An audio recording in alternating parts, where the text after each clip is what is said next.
Byrjaðu fríið fyrr og njóttu lífsins. Keflavíkurflugvöllur.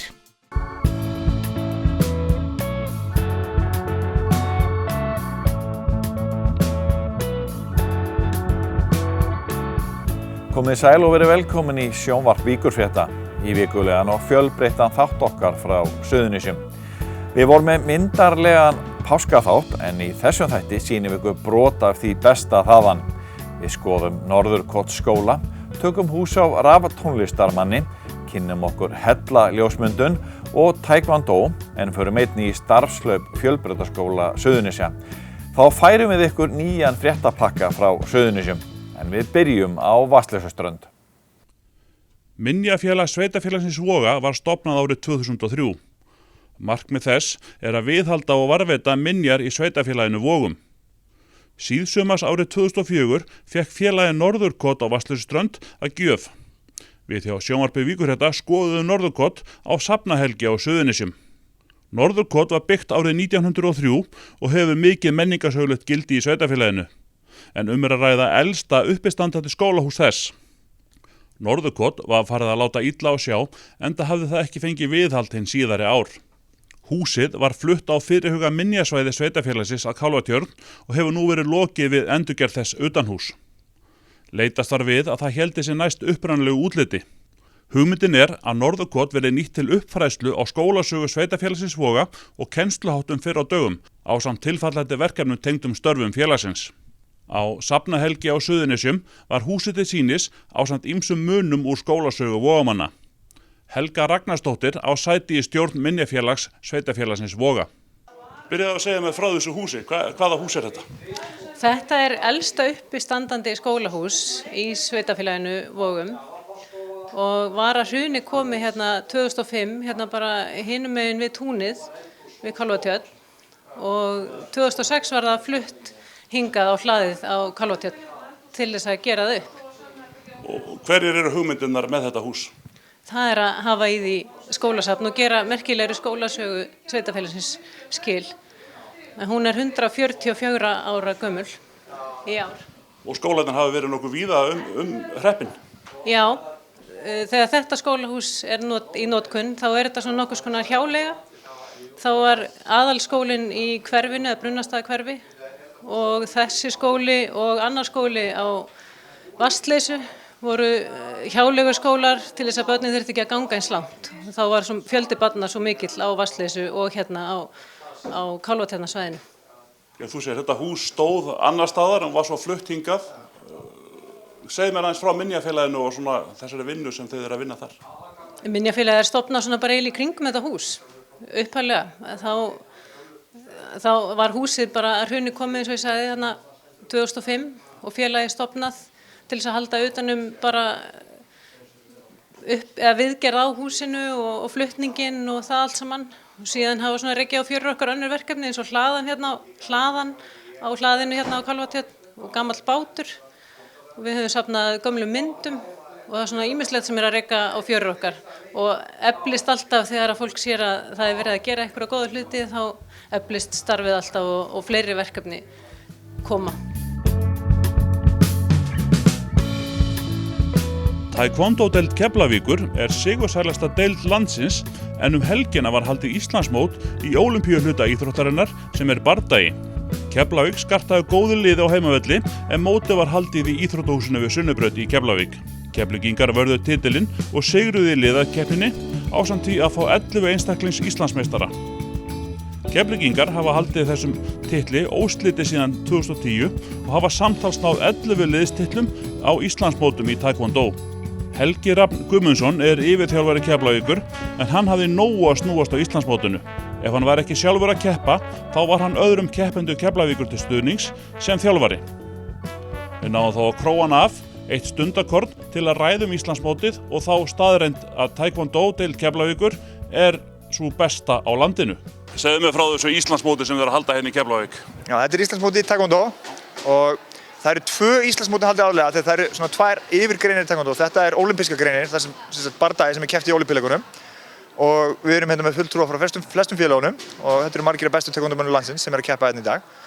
og haldið á heimavelli, haldið í Sunnubraut og ástæðan fyrir haldið hérna að því að verjandi Íslandsmeistarar sem eru í Keflavík, þeir eiga tilkall til þess að halda það Íslandsmót sem þeir eru að verja og það einmitt staðan sem í dag. Þannig að Keflavík hér á heimavelli og við erum búin að standa okkur mjög vel og vonum bara það besta að okkur taki að ná í sigurinn í lok dags þegar tekið saman stíginn. Hver munurinn á þessum tveimur taekwondo aðferðum eða keppnisgreinum? Já, helsti munurinn á því að þetta svo kallega bardagi. Þannig koma tveir einstaklingar inn á gólfið og með settur reglum berjast við hvern annan. Hinn greinin þannig að þetta sambærilegt því sem heitir kata í karate og kórsku eða kallað pumse og það raun og veru þá komaður og framkvæma svona röð og runu af hreyfingum, bardagarhreyfingum, höggum, spörkum, vörnum, skrefum og stöðum og eru metin út frá nákvæmni í tækninni. Þannig þá eru þeir raun og veru ekki að berjast við neitt. Þeir eru bara metin út frá því hversu fast þau kýla, hversu hátt þau sparka, jafnvægið sem þau hafa og svo framvegis. En hérna í þessari grein, sem grein sem ég sagði án, grein sem Ólympíuleikunum, þá eru tveir einstaklingar sem eru að berjast við hvern annan. Segðu mér aðeins frá taekwondo lífinu hérna í Reykjanesbæ. Þetta er ekki bara mekka taekwondo í Íslandi? Jú, undanfarin ár hefur þetta verið með sterkustu deildunum og bara árangursríkustu deildunum á Íslandi síðastliðin svona 6-7 árin eitthvað slíkt og hérna bara sem dæmi þá erum við að verja þennan titil núna í 7. árið í röð og sem sagt 8. titilin þá ef við náum því vonandi tekst okkur það í dag. Segðu mér aðeins frá þér hérna í dag. Þú varst að berast einhvern Björn á hann sem var bara sannkallaður Björn. Já, þetta Björn Þorleifsson, hann fyrrverandi atvinnumaður og þetta bara besti taekwondo-maður sem Ísland hefur getið af sér og hérna búinn að vera í þessi 10 ára núna, hann búinn að heil lengi og bara var okkar allar besti keppandi fyrr og síðar og ég hef nú ekki tölað hvað ég er búinn að keppa hann oft núna, ég er búinn að keppa hann í meir en 10 ár og mér aldrei tekist að vinna hann og hérna hann bara ekkert síður núna heldur en það var þegar ég keppti hann fyrst. Svo ert þú bara varla komin úr keppni hann, þá ertu bara komin í þjálfaragallan og bara í næstu keppni. Er þetta lífið? Já, þetta lífið. Maður tekur þátt núna, hafa gaman og stíða í liðið sitt og sýna góðan anda og svona og hérna en aðalega þá vinnur maður í því að vera þjálfarinn og hjálpa liðinu að ná sínum árangri. Hversu stór þessi íþrótt hérna í Keflavík? Hún bara mjög stór, svona í kringum 100 manns sem eru að æfa. Ætli sé ekki svona í kringum 200 manns eða svona kannski 150-60 manns á Suðurnesjum sem eru að stunda íþróttina og hún mjög dreift öll Suðurnesin og svona 100 manna kjarni kannski eða 110 eitthvað slíkt sem að æfa hérna í Keflavík. Hvaða krakkar eru þetta? Er þetta einhver kjarni sem ekki að finna sig í boltaíþróttum? Það kemur fyrir, en það er bara allur gangur að því. Það er allur gangur að því hvernig það er. Þetta er náttúrulega, eðli samkvæmt þetta öðruvísi íþrótt heldur en boltaíþróttirnar og þetta er náttúrulega einstaklingsgrein og þetta er bardaíþrótt og svona ákveðin ægi sem að, sumir kannski finnast þér ekki eða ægi og svona kannski svona persónu þróun sem þau kannski sjá ekki einhvers annar staðar og heillast af þessu. En það er bara allur gangur á því hverslis krakkar og fullorðið fólk sem tekur þátt í þessari grein.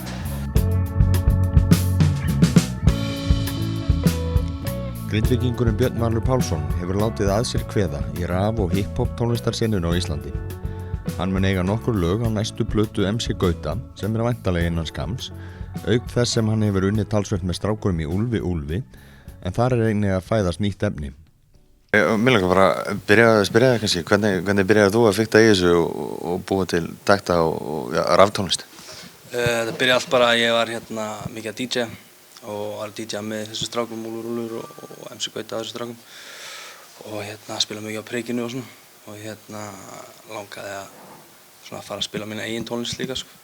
Þannig að byrjaði ég eitthvað að leika mér í forritum eins og FL Studio og Ableton og þannig byrjaði bara áhuginn eftir ég fór að kynnast þessu, hvernig þetta virkaði allt sko. Hversu easy það væri að gera beats heim hjá sig sko. Er ekkert mál að byrja? Þarf maður bara basically í tölvu og eitthvað forrit og afstæða? Reyndar er þetta dálítið dýrt sko, sumt sko, svona forrit og svona, en það er með internetinu, það var alltaf hægt að fá svona trials og svona. En þetta er voðalega basic eða þú dýfir honni í þetta sko.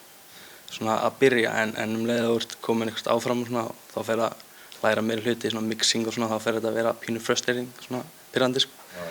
Þú vildi komast að því hversu auðvelt væri að búa til takta, hversu auðvelt er það? Þetta er ekki bara einhverjum nokkrar trommur og þetta er meira á bakvið.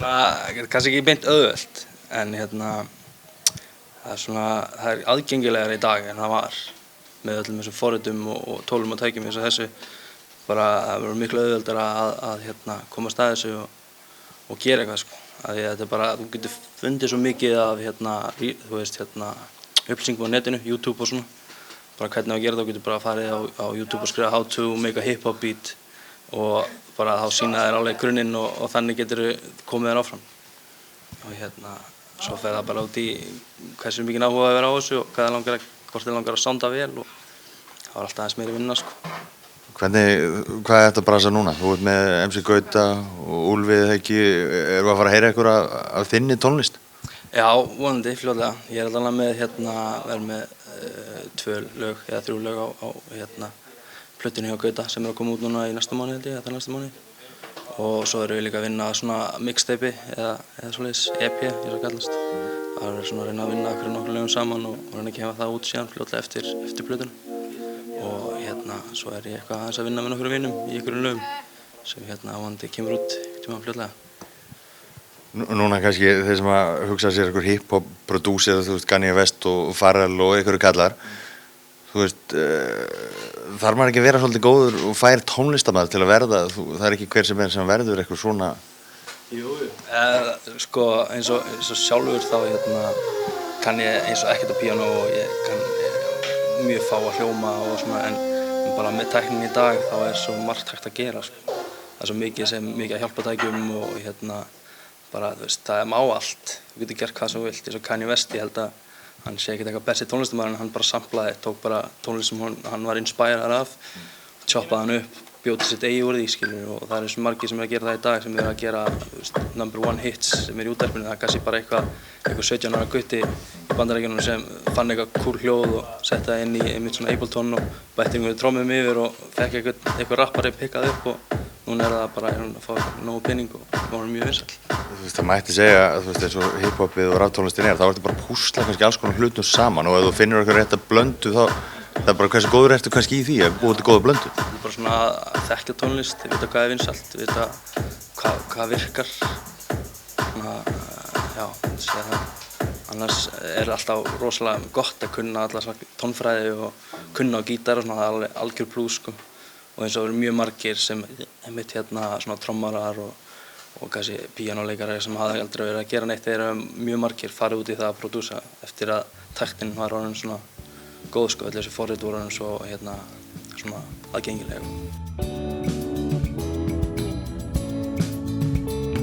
Styðjum öflugt atvinnulíf, menningu, mannlíf og íþróttir á Suðurnesjum.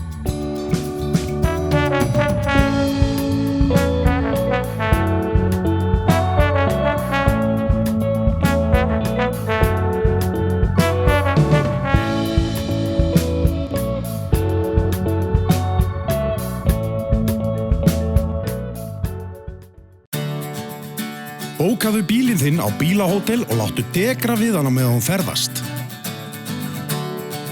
Bílinn bíður þín svo tandurheill við heimkomu, beint fyrir utan. Bílahótel.is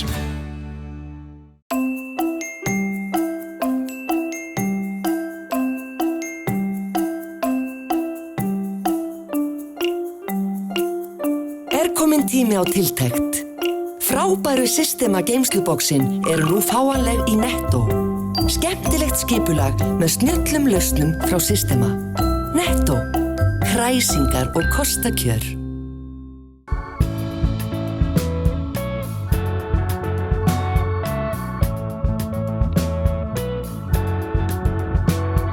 Hið árlega starfslaup Fjölbrautaskóla Suðurnesja fór fram í 21. sinn í síðustu viku, en þessi keppni fór fyrst fram árið 1994.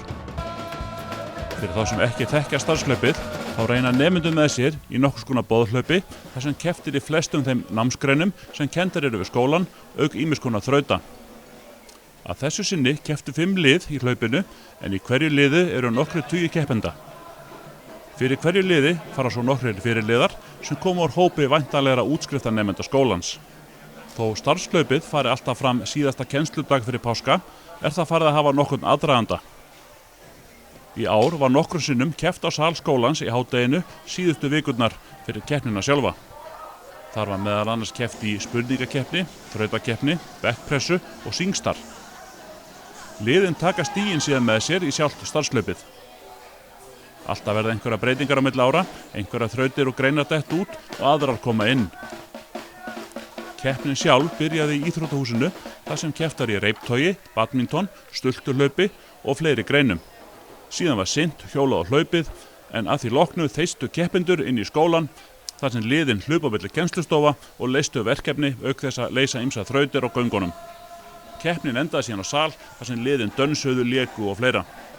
Eins og áður sagði var keppnin mjög jöfn að þessu sinni sem reyndar hefur verið raunin undanfarin ár. Að lokum fór svo að græna liðið vann en gula liðið fylgdi rétt á eftir og hin liðin voru ekki langt undan. Það var því græna liðið sem hlaut starfslaupabikarinn og pizzaveislu í verðlaun. Umsjónamenn starfslaupsins eru íþróttakennararnir Kristjana Hildur Gunnarsdóttir og Andrés Þórarinn Eyjólfsson. Við ræddum við Kristjánu eða Kitty á meðan starfslaupinu stóð. Segðu mér frá starfslaupinu, hvað er þetta? Þetta er einn af hápunktunum í skólastarfinu, EFS. Ótrúlega skemmtilegt þar sem við erum að keppa í nánast öllum greinum í skólanum. Þetta er alveg yfir, ég held að sé örugglega yfir 60 greinar eða svo. Allt frá því að vera að keppa í smíði og dönsku og dansi og fatahönnun og hnútagerð og ég veit ekki hvað og hvað.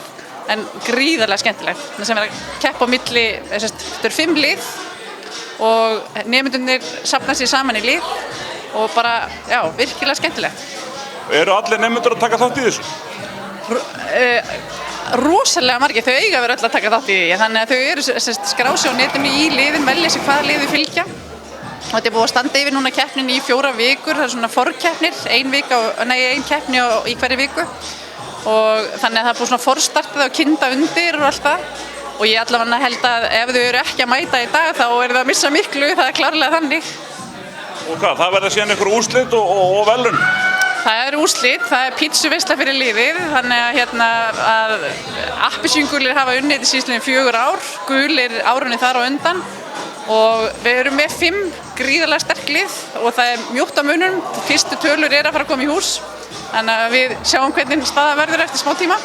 Eru sömu nemendur að skipa sömu liðin ár eftir ár? Er þetta svona kannski bara að ganga alla skólagönguna? Nei, það er nú kannski ekki alveg þannig, en þetta er svolítið, litirnir virðast stundum halda svolítið við bæjarfélögin að einhverju leyti, þar að segja gulir eru oft Grindavíkurliðið, grænir eru oft Njarðvík, appelsíngulir hafa loðað við Keflavík og svo hafa hinir verið svona svolítið blandaðir.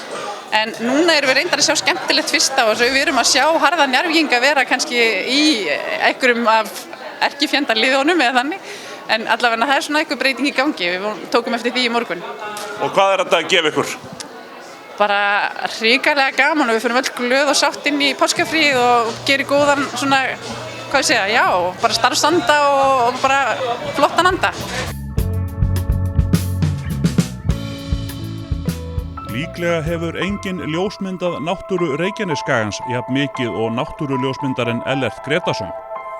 Hann hefur ekki látið duga að ljósmynda þær náttúruperlur sem eru sýnilegar á yfirborði jarðskorpunnar því á undanförnum árum hefur hann einnig ljósmyndað á náttúru sem flestum er hulin undir yfirborði hraunflákana.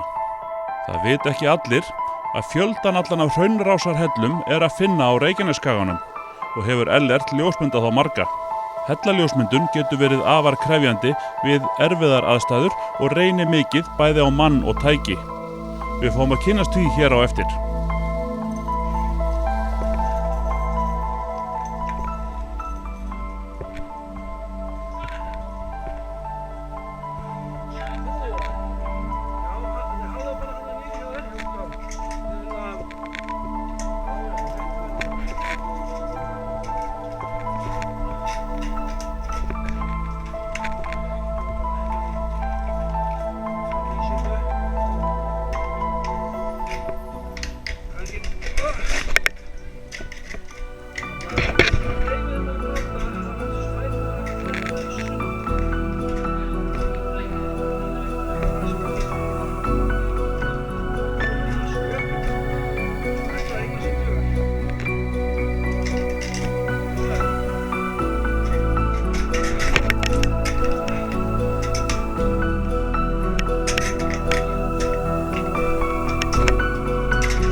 Þegar þú lýsir á þetta, það verður eins og kristall. Já, það stöðum það.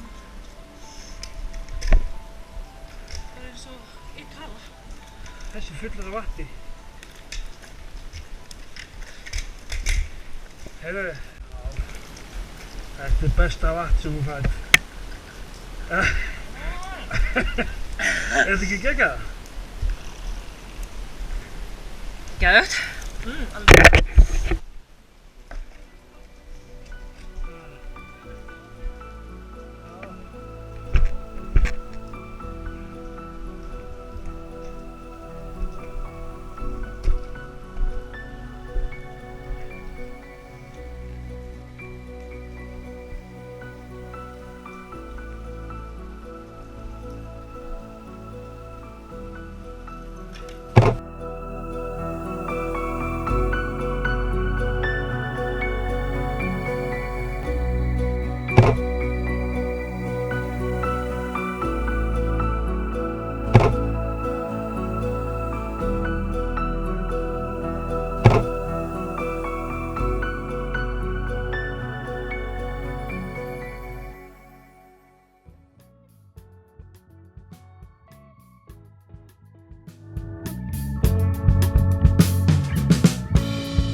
Sótt hefur verið byggingarleyfi fyrir nýju 42 herbergja hóteli á Garðskaga í Garði. Hótelið mun rísa við Norðurljósaveg. Sótt hefur verið byggingarleyfi til byggingar á fyrsta áfanga sem 26 herbergi ásamt móttöku, matsal og fylgirýmum, alls 1250 fermetrar. Það fyrirtæki 3 bræðra í Garði sem stendur að hótelrekstrinum. Megin orsök flugslyss þegar rússnesk Sukhoi flugvél nauðlenti og hafnaði utan flugbrautar á Keflavíkurflugvallar í júlí 2013 rakin til þreytu flugmanna. Flugvélin var í prófunarflugi á vegum framleiðanda og hugðist áhöfnin framkvæma lágflug í 2-3 fetum yfir flugbraut 11 við hliðarvinds aðstæður nálægt hámarslendingarþyngd og með einn hreyfil óvirkan. Tilgangur flugsins var að prófa sjálfvirkni búna flugvélarinnar við þessar aðstæður. Þreytan var til þess að flugmenn flugvélarinnar gáfu röngum hreyfli inn í fráhvarfsflugi eftir að flugvélin snerti flugbrautina. Flugvélin brotlenti á henni og rann fram af flugbrautarenda. Ekki urðu alvarleg slys á mönnum og flugvélin var gerð upp á Keflavíkurflugvelli og síðar flogið til Rússlands. Ísaga EHF hefur staðfest umsókn sína á lóð við iðnaðarsvæði við Voga. Bæjarstjórn sveitarfélagsins Voga hefur samþykkt að úthluta umræddri lóð til umsækjanda með fyrirvara að fyrirtæki uppfylli skilyrði, meðal annars hljóðvist á svæðinu. Sveitarfélagið Vogar hefur jafnframt ákveðið að ráðast í deiliskipulagsbreytingu á iðnaðarsvæði við Vogabraut vegna breyttrar staðsetningar á fyrirhugaðri súrefnis- og köfnunarefnisverksmiðju Ísaga sem til stendur að reisa á svæðinu. Þungvopnaðir sérsveitamenn gættu flugfarþega í flugstöð Leifs Eiríkssonar í viku tíma í kjölfar alvarlegra atburða í Belgíu á dögunum og hryðjuverka víðar í álfunni undanfarin misseri. Sérsveitamenn hafa haft í nógu að snúast á Suðurnesjum að undanförnu. Þannig var sveit sérsveitamanna stefnt í leiruna á dögunum vegna skothvella sem þar heyrðust og talið var að byssumaður væri í heiðinni. Sérsveitin fann sökudólginn sem var saklaus fuglarhreiða á fiskkjöllum. Og frá sérsveitinni förum við út á Reykjanes. Ísor hefur óskað eftir framkvæmdaleyfi fyrir uppsetningu á 6 jarðskjálftamælum á Reykjanesi í landi Grindavíkur. Skipulagsnefnd Grindavíkurbæjar leggur til að framkvæmdaleyfi verði veitt með fyrirvara leyfi landeiganda og að gert verði grein fyrir hvernig uppsetning fer fram án þess að utanvega akstur eigi sér stað.